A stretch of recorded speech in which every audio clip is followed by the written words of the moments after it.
The average Westerner can retire at 50 if they purchase a property in West Africa. I'm not talking about a meager retirement either. I'm talking about a luxurious standard of living that includes golf, sailing, polo, and fine dining every night. For the record, I don't think this is something that is necessarily fair, and I understand why some West Africans are upset about this. But the way the exchange rates and cost of living are right now, there's an opportunity for Westerners to engage in a once-in-a-lifetime arbitrage. And here's the thing, despite some protests from native Africans who feel this is driving up their cost of living, the West African governments are actually encouraging this. So let's jump right into the numbers. Money goes much farther in West Africa, so if you have a pension or social security income of $2,000 a month, by living in West Africa, it will be like living on $10,000 a month.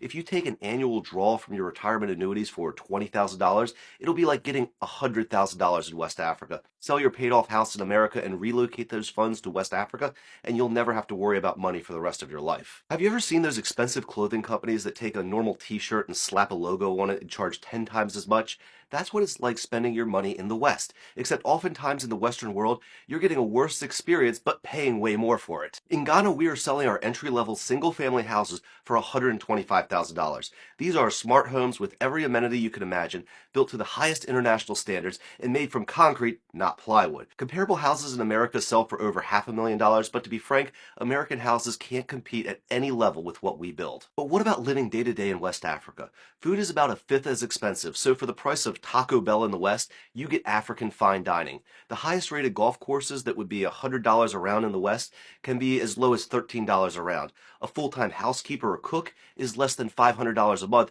instead of the $60,000 a year you would pay in the Western world. When considering West Africa, some people have concerns about healthcare, but if you go to a hospital or retirement home in America, there is a good chance that the medical professional you're dealing with will be from West Africa anyway. The reality is West African capital cities are rich, often having Western-trained medical professionals that cater to Westerners, so there's really nothing to worry about, and you won't be surprised with a six-figure bill from an American hospital that's owned by a Wall Street private equity firm. And remember I said that West African countries are encouraging Westerners to move to Africa? Ghana has a golden visa program where Westerners are fast-tracked to dual citizenship. Before I tell you how much this costs, let me put this in perspective.